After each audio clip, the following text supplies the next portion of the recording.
And thank you, Commissioner, for being here today in this very important debate.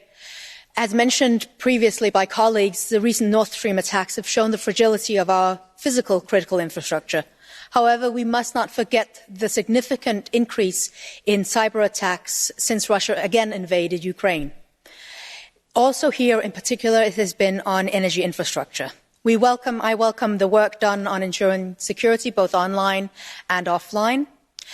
And we must look at Ukraine, that has been dealing with such attacks from Russia since 2012. In 2017, a group of Russian hackers managed an attack which took down the IT systems of the Danish shipping company Maersk. The global cost of this attack was to the tune of $10 billion. So it is not a question about if we will be hacked. It is a question about when and how strong our defense will be.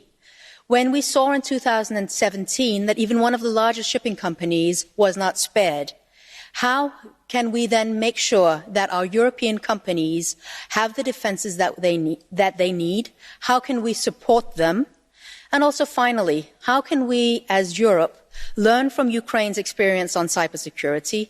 And how can we continually exchange with Ukraine also before they become a member of NATO? Thank you. Danke.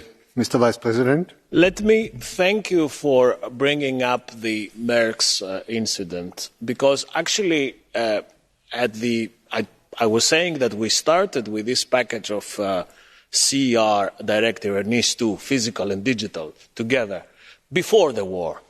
And one of the reasons that we started with this parallel track of protection was precisely because we had this pattern of attacks to companies. You mentioned Maersk, but the most blatant, if you like, universally known attack was the attack on the Colonial Pipeline in the United States, where there was a combination of a digital attack against the critical infrastructure. So the combination, including ransomware. Although our American friends were very effective to dismantle this and also recuperate the ransom paid.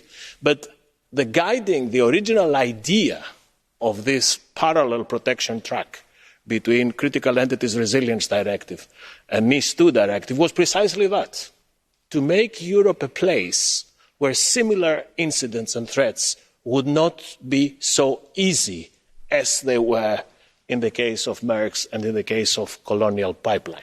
So, yes, I was saying it earlier, I repeat it proudly now, we are now better prepared. We are much better prepared when, from the time where these incidents happened. Now, on Ukraine. The Ukrainians are doing a great job in defending themselves against the cyber attacks.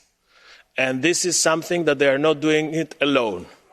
They're doing it with the help of their friends. And without going into much detail, let me assure you that the European Union is part of this ring of friends that allows Ukraine to defend themselves successively in the cyber war. We're not alone. Other international partners and entities help Ukrainians in this struggle. And the only thing that I can tell you is that when this war is over, there will be many pilgrimages to Kiev to find out how precisely this battle was so successful. Because I can assure you that we have very good results in the fight against cyber threats. Thank you, Madam. No additional questions. So our next speaker is Billy Kelleher.